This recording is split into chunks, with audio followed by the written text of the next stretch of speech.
Hi, I'm 22 years old, and I've never used my own personal social media account. And I know what you're probably thinking. You either think, 1, I'm really weird, or 2, you're giving me a round of applause. And I know this because this is the exact reaction that I've received almost my entire life. Whenever I told somebody that I wasn't on social media, they gave me a weird look. Like, dude, it's 2023. How are you not on social media, they asked me. And honestly, for the longest time, I wore this as a badge of honor. Whenever I told people that I wasn't on social media, they applauded me and gave me compliments and told me that I was impressive. I thought it was a good thing. I tried to convince myself for so long that not being on social media was a good thing that I overlooked some of the cons and negatives of not being on social media. And you know, this has definitely been the case as of recent, since it's been a popular trend nowadays for people to take social media detox. I've seen videos of people talking about how they deleted social media altogether and how it has positively impacted their lives. And today I just felt like it'd be pretty interesting to talk about my situation, since it's kind of unique. There's a select group of people that can relate with me, since literally everybody is on social media nowadays. I wanted to talk about my experience, talk about some of the pros and cons that I've experienced personally of not being on social media, because there are a lot. And like everybody else, you're probably thinking, why doesn't this guy use social media? And well, I'll keep the answer pretty simple and short. I was a pretty lonely kid. I feel like with social media, it became so widespread and popular because everybody was doing it at the same time. You know, your friends were doing it, your family was doing it, the peers around you were doing it. However, for me, I moved around a lot. I think I moved schools every single year from the age of 10 to 15, so I found myself in a new environment. I found myself surrounded by new people. You know, I had no friends. I had nobody there to kind of influence me to use social media. I had nobody to tell me that this was the cool thing to do, I guess. And you know, to add on to that, at the time, I feel like my young mind was too obsessed with trying to fit into the physical world that opening myself up to the online world wasn't even something that crossed my mind. And honestly, as a kid, I feel like because I had 0 friends, in my mind, that translated to 0 followers. And my young mind couldn't handle the embarrassment of that thought. So I kind of just avoided social media altogether, and it's been this long and I feel like I'm doing just fine. And I say that like it's a question because I won't ever know how different my life would be if I did use social media. I can't go back and make an Instagram account or go back and make a Twitter and try to compare the two. And I often ask myself, like, man, how different would my life be? Would I even be questioning social media? Would I just go on about my life? And those are just some questions that I ask myself every single day, because it's really interesting to think that my life would be so much different if I just use social media. But yeah, like I mentioned earlier, I thought it would be pretty interesting to talk about some of the pros and cons that I've experienced personally of not being on social media. And I think the cons are a little bit more interesting.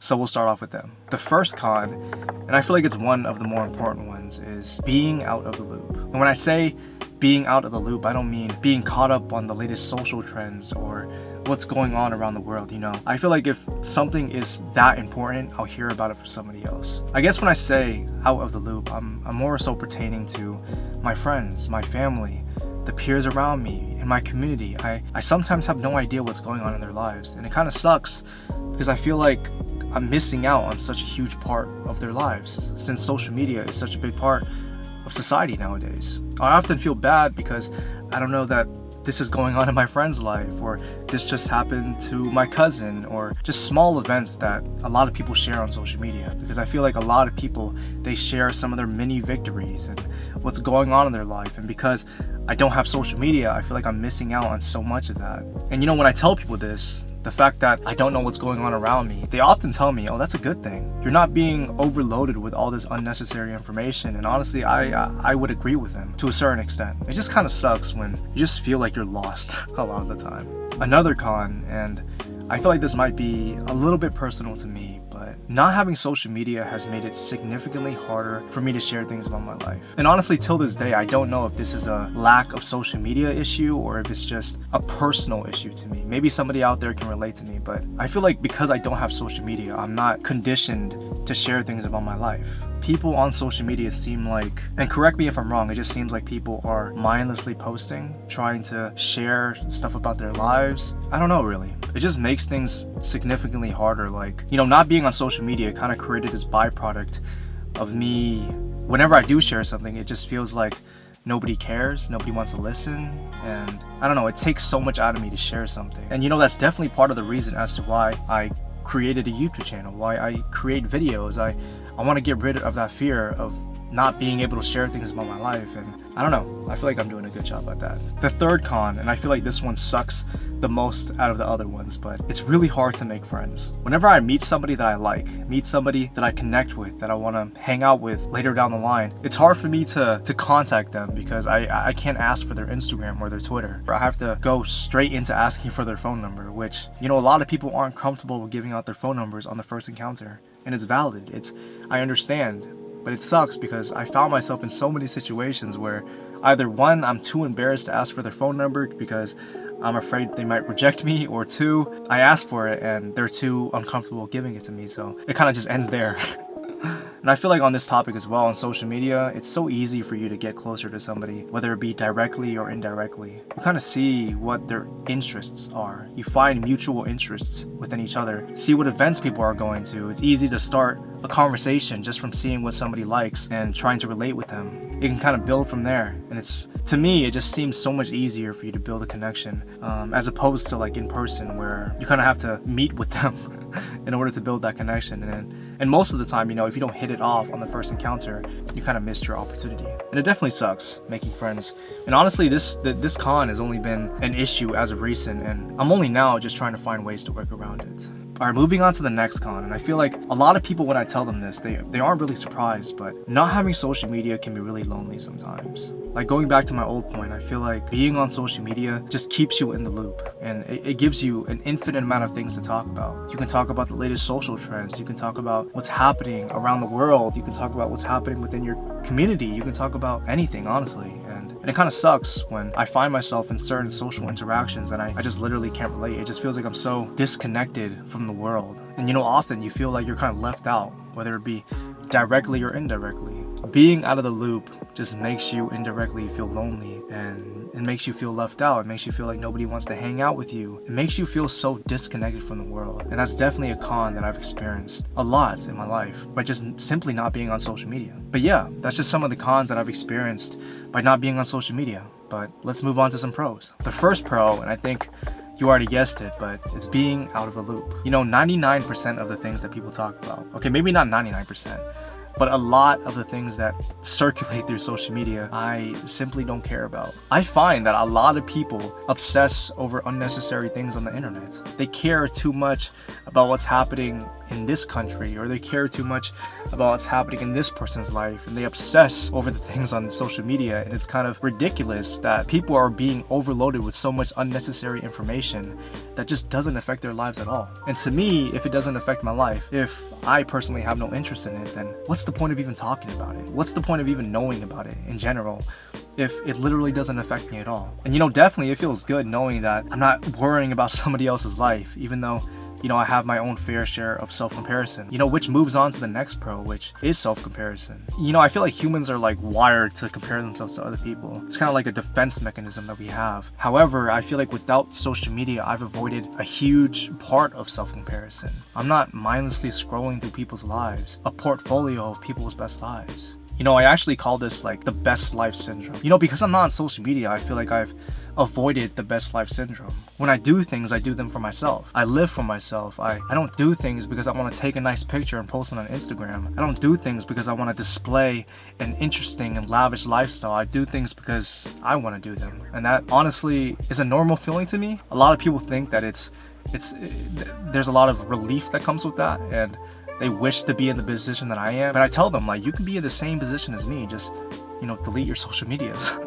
But that's a conversation that we'll talk about later. Another pro, and this is definitely something that I receive a lot of compliments for, and a lot of people comment on it, but I can sit in silence without my phone. You know, if I was forced to, I can probably sit in this car and just stare at this fence in front of me for hours on end. I'm not going to do that because it's not ideal. There's so much other things that I would want to do, but I could do that if I wanted to. You know, a lot of people tell me that this is a good thing, and I'd agree with them. I hold a lot of pride in this. You know, I don't have this urge to pick up my phone and do something. A few weeks ago, I was actually at the airport, and I had a layover in LAX. It was like 3 hours, almost 4 hours. Oh yeah, it was 4 hours. There was a delay in my flight, and my phone had just died coincidentally. For most of the time, I did sleep. But when I didn't, I kind of just sat there and did nothing.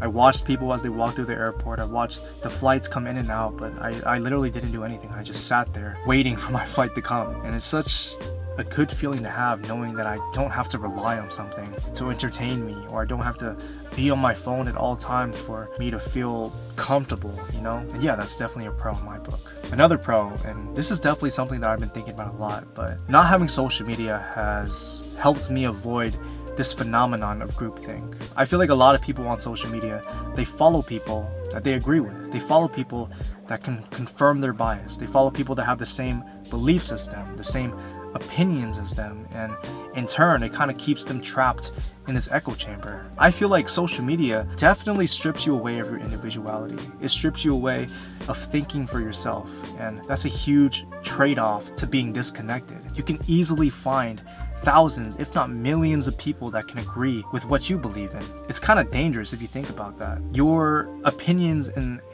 beliefs get validated so easily on social media that it's so hard for people to challenge what they believe in, and they kind of get stuck relying on this confirmation bias, being trapped in this echo chamber. Yeah, like I mentioned before, it's really dangerous seeing that a lot of people come to conclusions based off what they see on social media. And by me not having social media, I feel like I've maintained my individuality and my own self-consciousness, you know? But yeah, those are just some of the pros and cons that I can think of right now. There are probably several others out there that I didn't touch on, but these are just some of the more prominent ones in my life. But now that I've talked about my experience not being on social media, I want to pose you a question. Do you think that you spend too much time on social media? This is a genuine question. I'm not implying anything. I'm not trying to call you out, or maybe I am trying to call you out, because if the answer is yes, then I would suggest that you take a social media detox. I personally believe that some of the benefits of not being on social media are so much more than our minds can conceive. You know, I've talked to a lot of people actually about their social media usage. I talked to a lot of people about how they feel about social media before I made this video, and a lot of them told me that they are kind of addicted to their phones. You know, I've heard some people tell me that they use social media upwards of 12 hours a day, and it's kind of crazy to think about. You know, I'm awake for like 16 hours. It's crazy to think that you're using 12 out of 16 hours of your day on social media. And you know, I know that's not the case for everybody, but it's crazy to think about the fact that so many people use so much time on social media, like 8 to 10 hours a day. I've noticed it's like 5 to 6 on average. If you kind of count that all up at the end of the year, that's like multiple days you're spending on social media, you know? It's mind-boggling to think that so many people are glued to their phones that they forget that they have a whole life to live. And that's why I sort of suggest that you take a social media detox. Regain all that time that I feel like social media has taken from so many people. You know, just imagine how much you can accomplish in that time. And I'm not asking you to become the next Bill Gates or Steve Jobs or create the next multi-billion-dollar company. I'm asking, like, seriously, how much time would you regain? How much time would you regain for yourself? You know, how much could you do in a day if you weren't on social media? You could learn something, you could read something, you could entertain yourself a different way. You could go for a walk, you could sleep an extra hour, you can literally do anything with that time. But ultimately, this time that you've regained for yourself is for you. It's for you to start living a life that you want to live, rather than trying to live for an audience and display a lifestyle that isn't sustainable. You know, this is time for you to get rid of an addiction, essentially, that is social media. And you know, you can start by limiting your time on social media. It can be 30 minutes less, an hour less, whatever it is, at least it's something. Slowly build up to it. You can't just delete your social media altogether. That's like the worst way to go about it, I feel. You have to ease into it. You have to slowly remove social media and start limiting yourself to how much social media you can actually use, and just try to evaluate how much different your life is without social media. And you know, after you've accomplished this, after you've limited your time on social media, give yourself a round of applause. It's a hard thing to do, I imagine, to get rid of an addiction, because that's what social media essentially is. It's an addiction. Give yourself a pat on the back. Take pride in accomplishing this, because you've regained so much of your life back. You've regained so much time for yourself to do whatever you want, and it's a good feeling to have, and it's something you should really be proud of. But anyways, I'm glad that you stumbled across this video. I'm glad that you watched till the end, and I hope that my experience gives you some insight on what it feels like to not have social media. And I really do hope that this video inspires you to take action with your social media usage. Whether you want to take a social media detox or delete social media altogether, whatever it may be, I really hope you do it, because I think it'll be really helpful in the end. Anyways, my name's Kent, and I'll see you later.